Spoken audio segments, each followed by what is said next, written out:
وعلى آله وصحبه أجمعين وبعد. عن أبي هريرة رضي الله تعالى عنه قال قال رسول الله صلى الله عليه وسلم مثلي ومثل الأنبياء كمثل قصر أحسن بنيانه ترك منه موضع لبنة فطاف به النظار يتعجبون من حسن البنيان إلى آخر الحديث. حضرت ابو ہریرہ رضی اللہ تعالی عنہ کہتے ہیں کہ اللہ کے رسول صلی اللہ علیہ وسلم نے ارشاد فرمایا کہ میری اور گزشتہ انبیاء کی مثال ایسے ہے جیسا کہ کسی نے کوئی محل بنایا اور بڑا خوبصورت کر کے محل بنایا، لیکن ایک اینٹ کی جگہ اس نے خالی چھوڑ دی. وہ محل دیکھنے کے لیے لوگ آنے لگے، جو بھی وزٹر آتے، سیاح آتے تو محل کو دیکھ کر بہت خوش ہوتے، اس کی بڑی تعریفیں کرتے، اس پر حیرت کا اظہار کرتے، اس کی عمارت کی تعریفیں کرتے. لیکن ہر کوئی ایک بات ضرور کہتا، وہ یہ کہ باقی محل تو بڑا کمال کا بنا ہے، بنانے والے نے خوبصورتی کی انتہا کر دی ہے، لیکن اس جگہ پہ جو تھوڑی سی جگہ خالی ہے، خلا ہے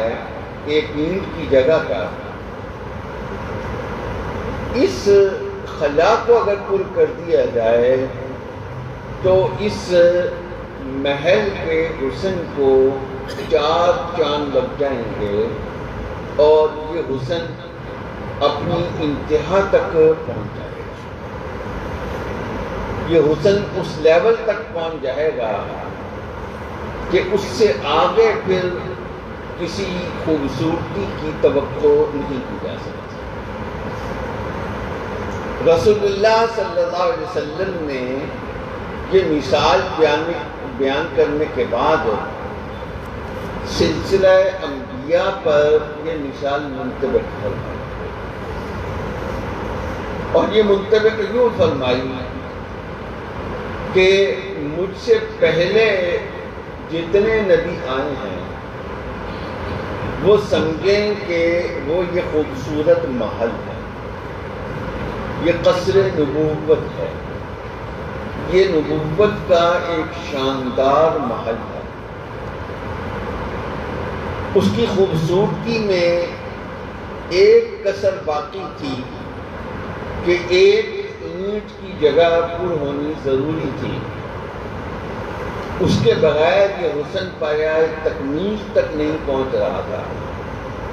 فرمایا کہ میری مثال اس آخری اینٹ جیسی ہے. باقی نبیوں نے محل بنایا، ان سے جڑ کر نبوت کا محل بنتا ہے، لیکن میرے آنے سے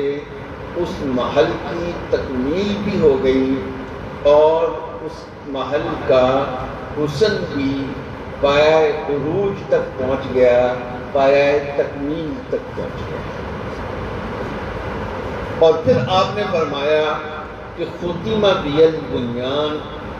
و ختم بی الرسل،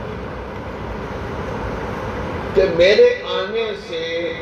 نبوت کے اس محل کی تعمیر مکمل ہو گئی ہے اور مجھ پر انبیاء کا اور رسولوں کا سلسلہ ختم ہو گیا۔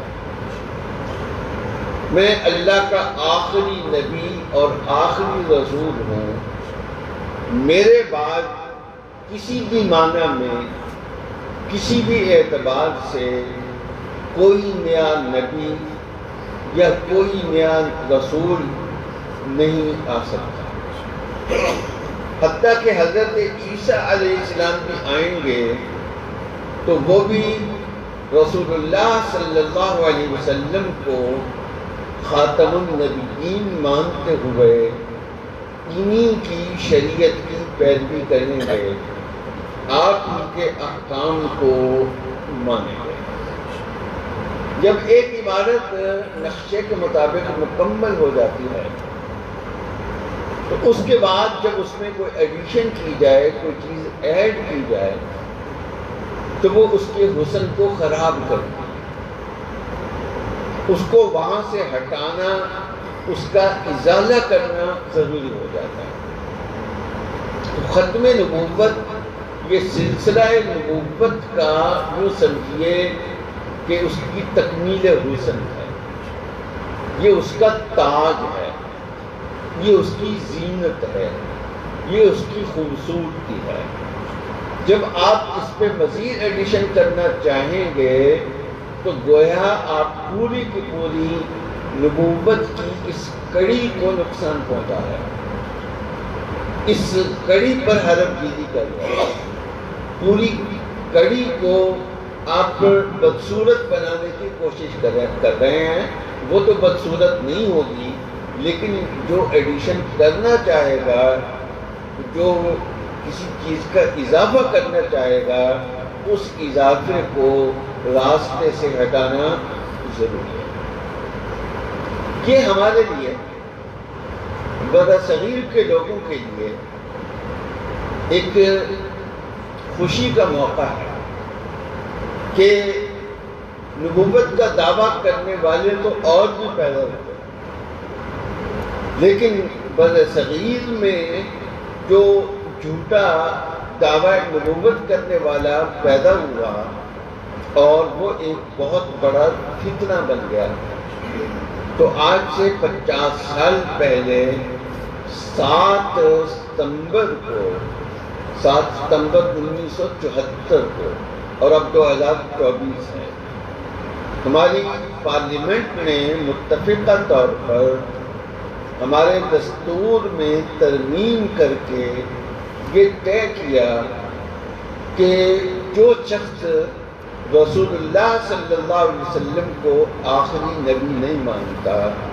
جو گروہ آپ کو آخری نبی نہیں مانتا،